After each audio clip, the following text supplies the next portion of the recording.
3, 2, 1. We're already live there. Ms. Katie Bray, how you doing today? Hi, I'm good, thank you. How are you?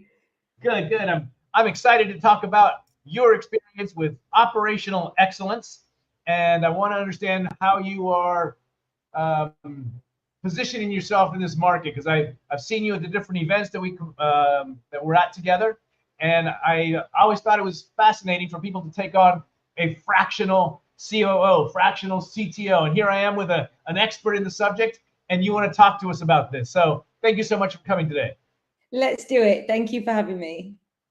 Okay, well, let me ask you this. Can you introduce yourself for, say, 10, 15 seconds so that people know how to reach you, and a little bit more about Katie Bray so that I don't introduce you incorrectly? Sorry. Yes, of course. So I'm an operational excellence strategist, which I don't know if I made that term up or if it already exists, but I'm quite keen on like making new things up and not necessarily pigeonholing myself into an already existing label. But what I really mean by that is that I work with founders and help them stay in their creative genius by taking care of their business operations for them. So I work mainly with creative agency founders and set their business up for success operationally, making sure that they're focusing on the right things at the right time. And yes, as you said, I do it fractionally because I really believe that in this role for a certain type of stage of company, it doesn't need a full-time person to do it. And for a lot of companies that try to get a full-time person to do it, especially at a high level, it's very detrimental to their bank balance, or it can be, which obviously we don't want for early stage businesses. So what I do believe that they need is intention and attention on their business operations, because if you don't have that, it's going to turn to mess very, very quickly. And mess in an agency looks like client churn, for example, or not hitting your revenue targets. And the one thing you want to try and avoid in an agency is client churn. So I really think that the operational piece that I'm working on with clients is enabling you not to have to worry about that. All right, so you do focus on a particular sector in terms of agency. Creative agencies right now is my forte. So design agency, marketing agency, UX agency. Yeah. Okay. Let me ask you this then. You're talking about operational excellence. So what does operational excellence mean within the context of a creative or design or marketing agency? Yeah, good question.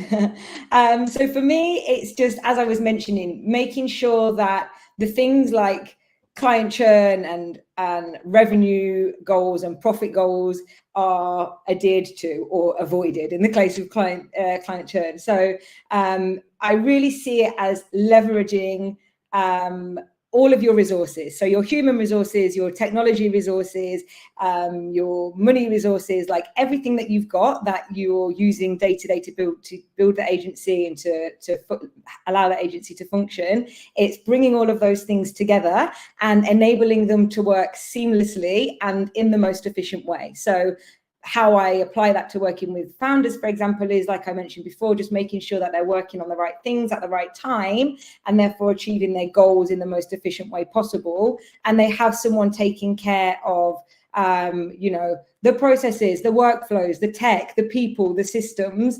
And yeah, even if those are all taken care of, just making sure that there's that common thread that weaves them all together and ensures that they're the most efficient possible to achieve the greatest outcome for the agency, essentially. Okay, so when I understood that you were helping these types of companies out as a fractional COO, I wasn't quite sure what size of a company made sense to have a fractional COO. And then you started mentioning maybe some early stage companies. At what point does it make sense to have somebody like yourself come on board? It's a really good question, and I'm sure one that everyone is also asking. I personally want to work, or see that I work best with, like I mentioned, early stage founders. And when I say early stage, I know that that's very vague, but for example, my experience has been that it's companies or agencies that have perhaps a handful of team members already, but no dedicated ops person, and a handful or more of functioning clients that they're achieving results for. And now they're looking to grow. They're looking to get that next stage of growth. It depends on the industry and the company as to like, to be able to put like a revenue amount on it, or like a year amount on it is hard for me. But I would just say that they have those two aspects: handful of people, handful of clients, looking to grow. And for me, I see my in kind of thing, and where I can add value is when the founder seems to be losing a little bit of control of everything, losing a little bit of visibility over everything. And to really get to that next stage of growth, they need to be a founder. They need to be focusing, or a CEO, they need to be focusing on growing the business and doing what they do best. And it's very stressful and becoming chaotic for them to have to think about the other things that I take care of. So yeah, I don't know if that really answered your question. And that's also why I called myself an operational excellence strategist, because some people would argue you don't need a fractional COO at that level. But the COO title or header is so vague. It really depends on the size and setup of your company, whether you need to call it a COO or not. So yeah, I've probably completely avoided the question there. No. I think you had it just right. So I want to build on that. If I understand correctly, companies that you work with already have, say, a sales team and an HR team, or I mean, there may not be a big group. But I'm trying to mentally figure out what size makes sense. So is it something that a company that might be pulling in 10 or 20,000 a month, in MRR, or are you more on the, say, 50 or 60 MRR? Yeah, I would say 50 to 60 is probably the starting point, just because I think like 10K a month, probably they haven't got, like, there's no point in me going into a company that doesn't have things that need doing, right? And I think only on 10, well, it depends on the business model, but I think only on like 10,000 a month, there are people there that can already take care of the things that need doing, whether that's a delivery team member or the founder themselves. I think once you start getting to like 50, 60 MRR and higher is when you've probably got, especially in an agency world, you've probably got more than a handful of team members now that are all doing service delivery. You are going to start to need to think about HR processes. You are going to start to need to think about solid hiring processes. You need to think about the consistent client onboarding process, and nobody's taking care of that right now. Got it. That helps me, because when you said early stage, I didn't know. I was thinking sometimes micro companies or startups, and it's such a vague and ambiguous term that. But I have seen some companies with very serious, I should say, seasoned entrepreneurs know what to do, but it's still a very small company, and they may have other companies to run. I would put myself kind of in that role, so I can see it. But sometimes, particularly if you have skill sets that are extremely applicable to creative design, marketing, that actually you may have a lot more experience than, for example, even I do in my own company, in Metropolitan. And so I was trying to figure out who I can point you to if I see that they need it, or if they're telling me, hey, I need somebody, and make sure that I can get you filter opportunities that those don't make sense and get those out of the way. All right, so if you can you talk to me about concrete problems that you have solved in the past? Yes. So also, just to quickly go back to that last question, sorry, because I just had a thought. You are right with that. And that was also something that I thought when I got into this journey of the people like yourself, or even now, there's such a big emphasis on people having multiple income streams and multiple businesses. And they are a group of people that I would love to help as well. But that's why that wouldn't be called a COO, right? But I do see that I have a skill set that maybe some of these people don't. And they are wearing many different hats and juggling juggling many different plates because they have many different businesses. And again, they need someone to weave and pull that thread together, but maybe over multiple different companies rather than all in one company. So that's why it is such a vague term. Obviously, you wouldn't call that a COO then, but maybe just like an ops lead or operational help. Anyway, I'll move on to the next question. Sorry. Well, no, you don't want to get too compartmentalized or too, pigeonholed into a title. But one of the things that I'm very much a sales-oriented person. So for me, I've always categorized sales as part of operations, but many organizations don't see it that way. No. So I understand it. I didn't know whether or not you got into the sales aspect. I don't, not right now, or I haven't at least. Okay, understandable. So let's get back into it. So what kind of problems do you typically solve for a client, or if you can give an example or two of what you've done in the past? Good. So yeah, a great need, what I found with companies that I've worked for, is the visibility over their own data. So again, being that connecting the dots, pulling everything together and enabling the founder or the head of departments to make data-backed decisions, right? Instead of guesswork. Because if you're looking to grow, we need data, we need to be able to use it to make decisions. So say, for example, your sales and marketing efforts, do you know what's getting you the most ROI, or are you just doing things because you think, oh, I think it worked last month? But what I would want to know is what we want to put our money into next quarter. Should we double down on this channel? Maybe you've got an outbound channel, or maybe you want to try ads, for example. Maybe you spend hours on trying to get on or recording podcasts. But I found that a lot of these size businesses, they perhaps haven't got this reporting function, for example. And I can sort of be that piece of bringing all of those things together, seeing what works, what doesn't work, what strategically do we want to double down on to help us achieve our goals.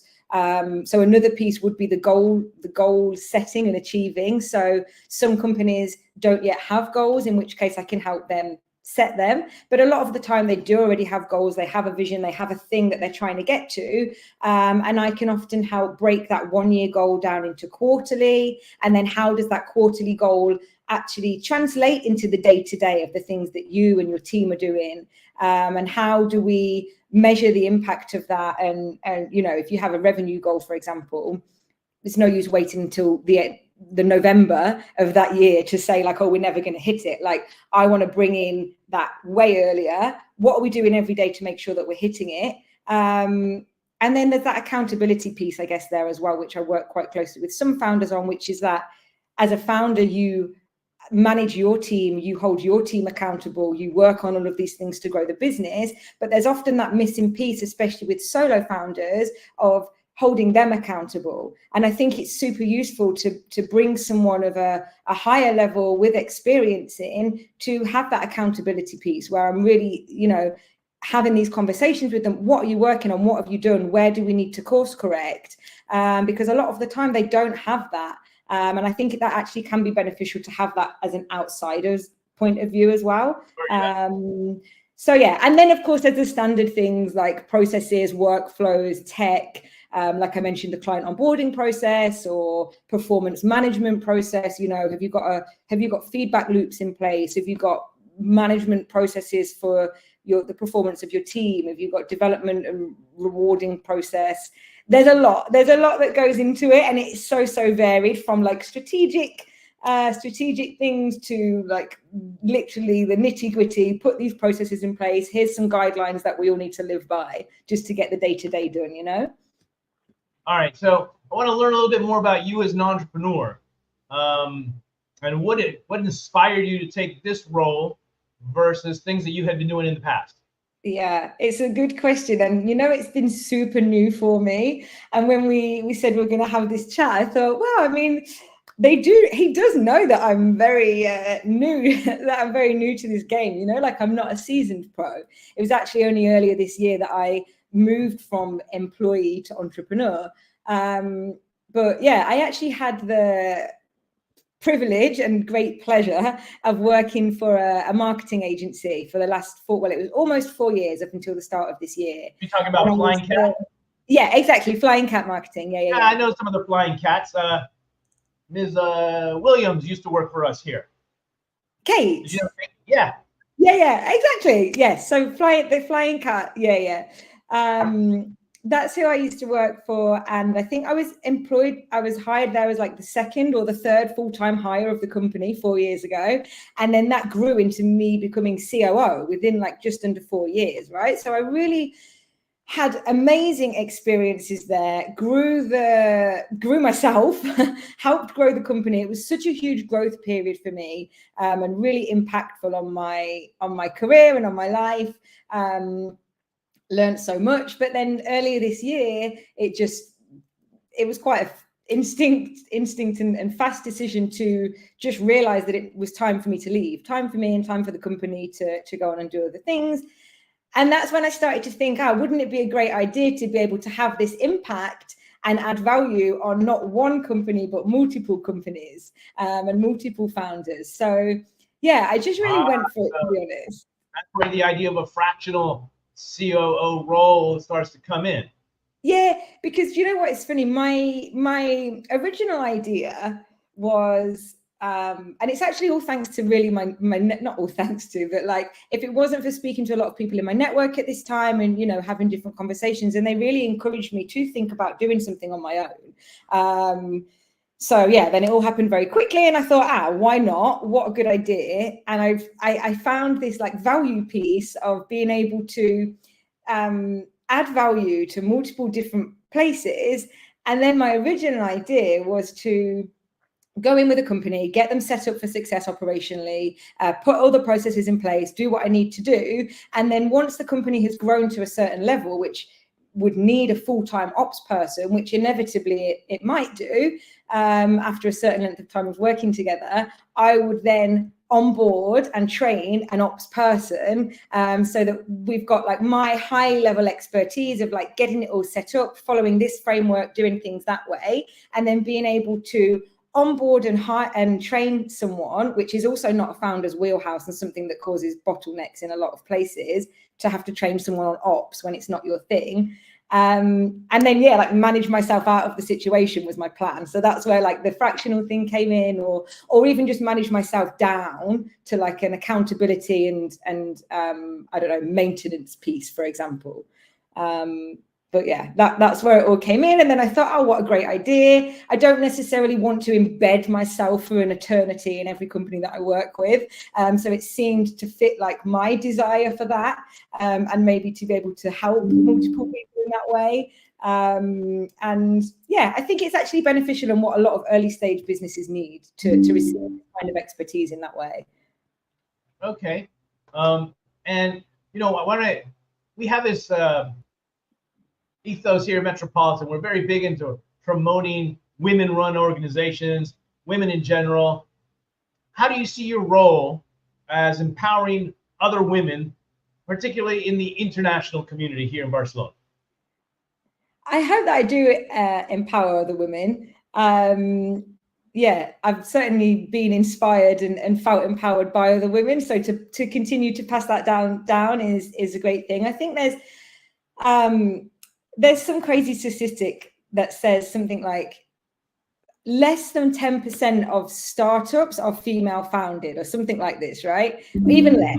And that's only in like the VC backed world that we know about because we've got data on it. And then we also, I think your stats are completely off. Like 5%? Well, no, there's a lot more startups that are run by women, but there's only 2%. That's the high watermark that get investor capital. Exactly. 2% is the high mark. So I know you're being generous at 10%, but it's actually pathetically low in terms of getting women the access to capital that they need in order for them to grow and scale their companies. And so, yeah, I've been looking at this quite closely. So I think you're being generous with 10, but unfortunately, it's well below. Because you know what? I was being generous with 10, you're right. I couldn't remember the figure, so I went for below 10. But yeah, in any case, I'm not in that area. I'm not funded or I don't also help people with funding, but just as a reference point, there's obviously a disparity there. And also for myself, if I think back, apart from Flying Cat, which we were, I think, 80% women in the leadership team at one point, but apart from that company, I've never worked for a company where the majority of the leadership team or even half of the leadership team were females. So I think that says something. If I can play a part in, I don't know, walking this path and leading the way to say that it is possible and it's actually really enjoyable, and it's actually needed. Like, I genuinely think that a lot of businesses and actually the world in general would benefit from more women in leadership positions. So yeah, if I can spearhead that or be an inspiration for that, I would be more than happy to. Well, definitely, let's chat about this, because I've been making it our business to get to know a number of women-run companies here in Barcelona and in Spain. Nice. And there's a number of them that are doing very well, but they could definitely use some help, and they want to keep that feminine spirit, if you will, very much intact. So let's chat about if there's a good fit. It's always sounds easier than it is, because you need to make you have certain criteria that you need to have, where you think that you can add value, and the timing is always, the toughest thing sometimes. All right, so on that note, so what kind of advice would you be giving to women who are considering starting their own business, and especially those that, again, because we deal with the international, those women who are living abroad? Yeah.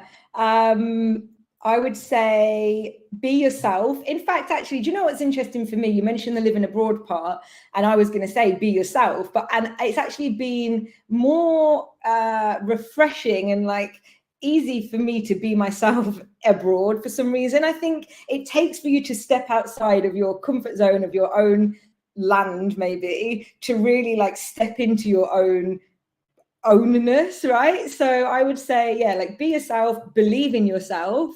I think as women, especially, we've been conditioned to care so much about what other people think or do things to please other people. And really, the moment that I stepped into my own power and started being authentically me was the moment that I was receiving more and more, and things really changed for me. So yeah, we're all super magical, powerful creatures. And I really think that if we just believe in ourselves and be authentic and realize that anything is possible. Anything is possible. You don't have to settle. If you have a spark inside of you or an idea, like maybe I'll try this, maybe I'll try it, just try it. Find a network of people, especially if you're abroad, find your network, find your people, try different things. If you're not sure what the next thing is, just do something. Get yourself in motion, take baby steps forward, and you will always be guided and you will always have an impact. Okay. So I don't know if you were being influenced by the Democratic National Convention speeches from last night, but the theme of just do it, just get into action. Don't worry about what other people say. Just do something was a big theme. On that note, and I know you're still kind of in an embryonic phase here because you're just starting on your own. Have you seen, like, say, a pattern of things in different companies that they're doing either wrong or challenges that they face that you see when you enter a company? I would say, first of all, not having any intention on their operations, or saying that, it's just on the backbone. I need to do this first. I need to do that first. But really, as I was saying earlier, like, operations can encompass all of that, because I would ask, well, what's your process for doing that? And I would try and like build out that process and make that experience more streamlined and more efficient for you. Maybe it's hiring, or maybe it's, like I said, reporting. So yeah, I would say just like the general, I don't want to say it's just organization, but just the general bringing together of all aspects of the business and being able to very easily access data to then have the process around making data-backed decisions and tying that into the bigger picture goal are really like the fundamental things that I will always, you can see instantly whether that happens or not. And then it's a chain of events that put things together to make that happen.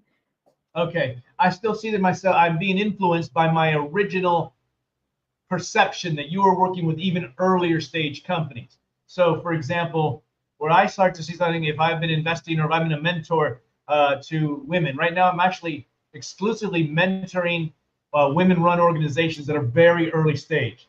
And one of the things that I see is I'm very focused on sales. And so getting these young women or these companies that are being run by women and the companies are young, maybe getting the processes around setting up a CRM. Yeah. And sometimes they have fantastic amounts of contacts. They have lots of data and they don't know how to use it. Yes. And, yeah.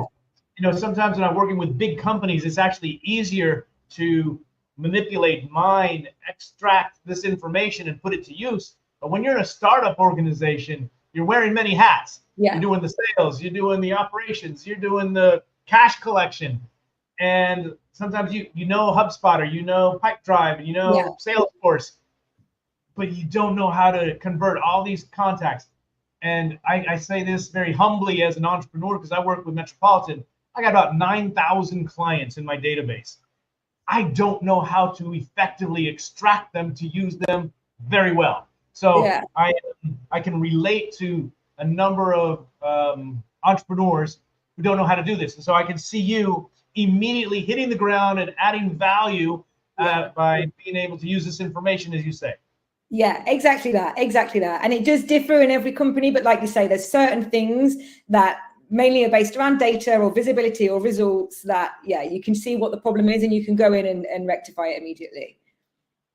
Okay, let me ask you this then. Barcelona and Katie Bray.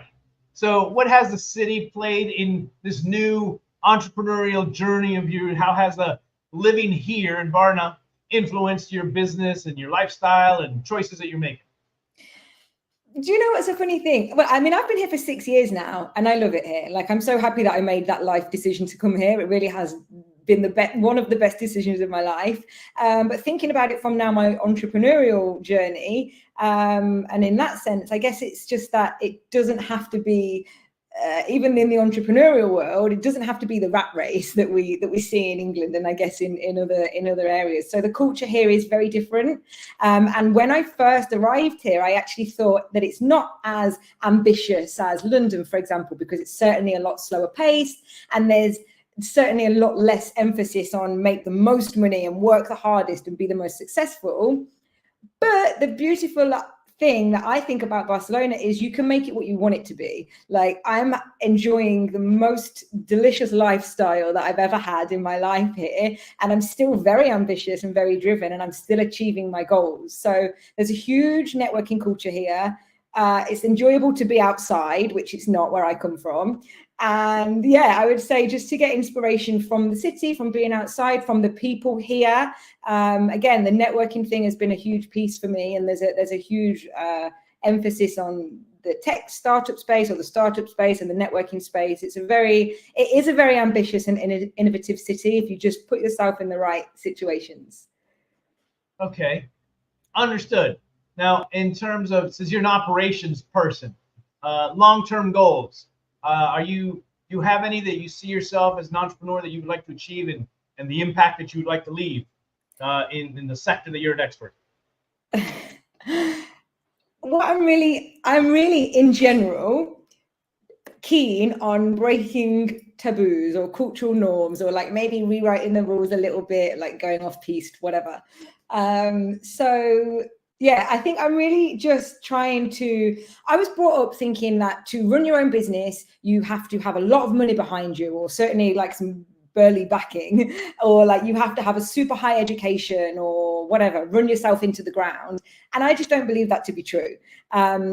There's also this norm around, roles being full-time and us staying in companies for our life, and companies having the obligation to have full-time staff members in there for lifetimes. And I don't think that is how it is anymore either. I think that, we're better at doing what we do. We've got better tech in the workplace now. And I think especially that's where like the fractional thing weaves in, and something that I'm trying to build is to build a business that suits my lifestyle and needs and desires, but in turn helps the founders that I'm serving do that too. Because also a lot of the people that I speak to, they tell me we haven't got time to take out of our own business. And once you run your own business, there's no time to take out of it. But I don't actually believe that to be true either, if you have it set up correctly. So by helping people set up their businesses correctly, I would like to give them the gift of enjoying life outside of it, like I plan to with mine. Okay. Well, let me get back a little bit more to, say, more practical matters, and I don't want to be too nosy, but if somebody wants to hire a fractional COO or an operational excellence person like yourself, how do you charge? What's your business model? Yeah, it's a very good question, and one that I'm sure you can imagine I've been toying with since I started this journey only a couple of months ago. So yeah, I can only speak from that and from other like fractional friends that I have in the communities that I have. There's, I think, a couple of options: day rate or monthly retainer rate. Essentially, I'm building a business based on a monthly retainer rate. Well, I don't know whether you'd call it a monthly retainer rate, because I'm not going to tie anyone in for a certain length of time. As I mentioned earlier, I don't want to be having to be somewhere for 12 months or even 6 months. So for me, my ideal would be a monthly rate. And every month so in my business model, I start with an audit. So I do a huge deep dive ops audit. I understand the business and the goals and the reason behind the business, what's in place now.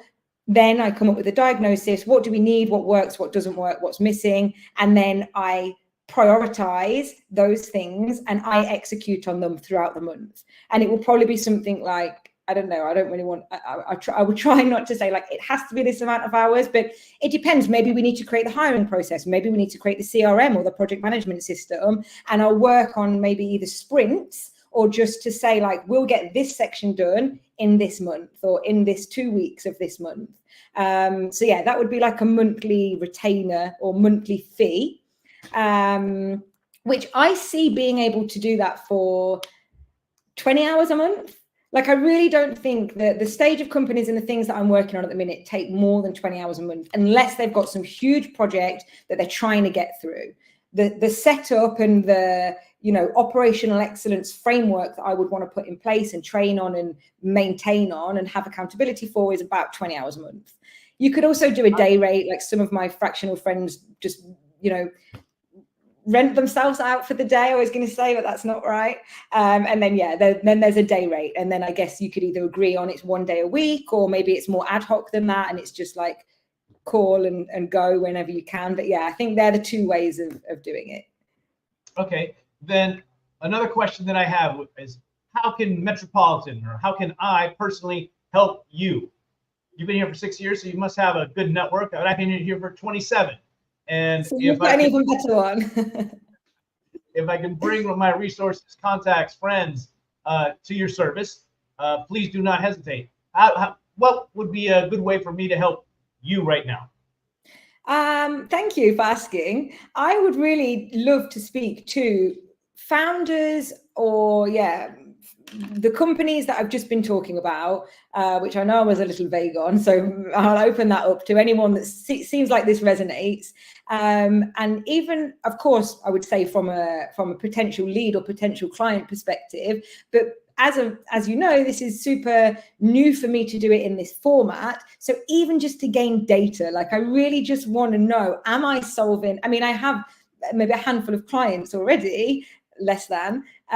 So I know what I'm doing for them works, and I know what I'm doing for my previous roles have worked, but that's a very small amount of fish that I've got in my net, right? So like, I'd really love the opportunity to, even not if and get a paid engagement perspective, but just for me to talk to these companies and understand what is your pain point? What do you need? And then I can, refine my value add to reach more and help more and just like understand more what people need and how things change, how things are changing. And I don't know, different industries, different size companies. So yeah, I guess like the lead and potential client piece, but also the network of these people that know the trials and tribulations of setting an agency up from a different perspective would be great just for me to talk to. Okay, I think I have some ideas. We can chat after this conversation. Yes. I do get it requested to either act as like they have, like, we call these investment forums, or you have this in England or in the UK, Shark's Den, Yeah, type yeah, setup. yeah.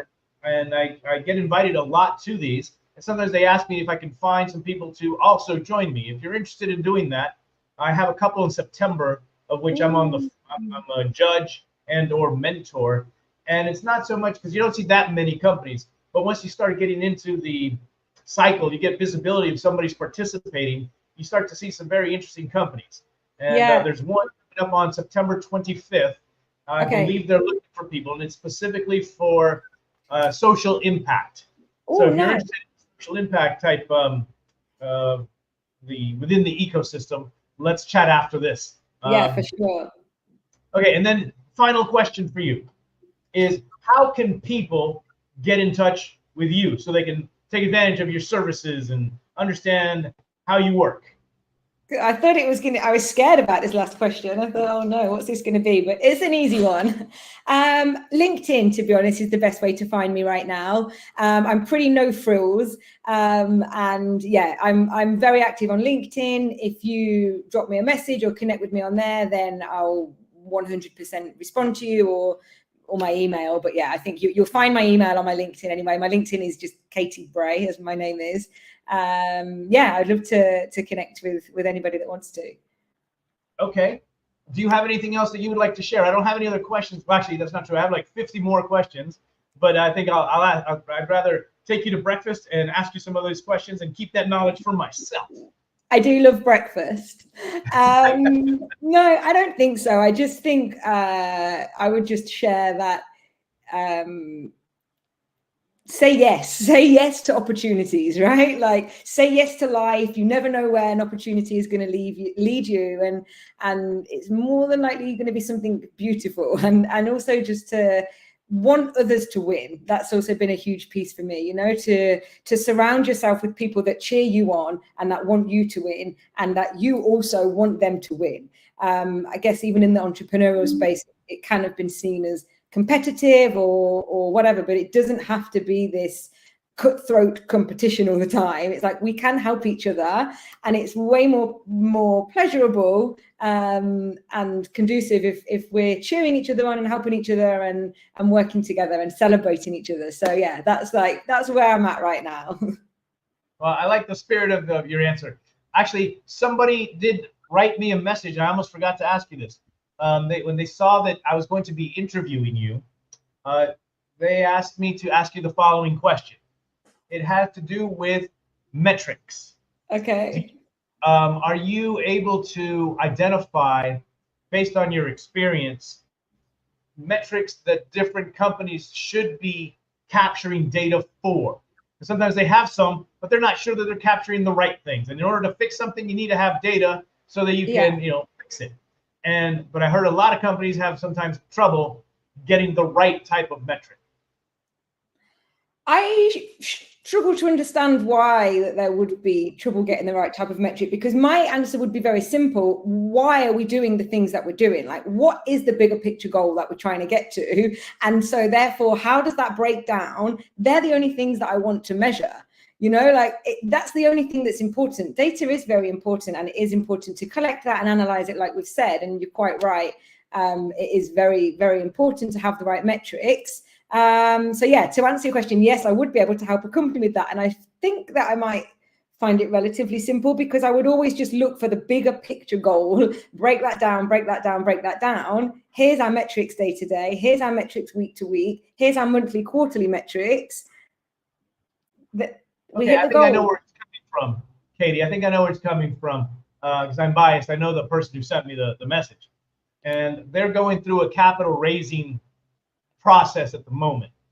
And I know sometimes investors that are trying to figure out whether or not to put some money in will ask them about certain metrics that they may not have been capturing because they didn't think it was important. But okay. investors have, or they have a set of things that when they're going through their due diligence and deciding whether or not to put some money in, I guess through their own processes or things that they've done in the past, they want to make sure that they understand traction in terms of product market fit, in terms of social media followers, if it's more of a B2C, these types of things. I believe that's where the issue of metrics comes from. Because if you're already putting in, anywhere from 50 to 60,000 a month, it's not a huge company, but I think the one I'm talking about, I'm pretty sure they're well north of 200, 250,000. Okay. So they're at the stage for a proper Series A, and they want to make sure that they're not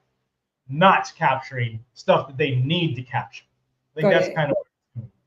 But anyway, I don't have any other questions. I really like chatting with you about this, and hopefully I'll see you on Tuesday morning at our networking breakfast. You will. Excellent. And if there's anything else that I can do for you, Katie, don't hesitate. As always, Metropolitan is here to try to help the international community get value, and we definitely get value by hearing the stories of people who are doing some fascinating things. And just chatting with you, it's easy to see that you're really pumped up and you're enthusiastic and you add value immediately upon, and you just have this positivity that's hard to not just love when you meet you. Thank you so much. I really appreciate it. This was fun. Looking forward to seeing you next week. Okay, I'm going to end this, but don't hang up yet. So I want to chat with you afterwards. I'll stay. Okay, thank you so much.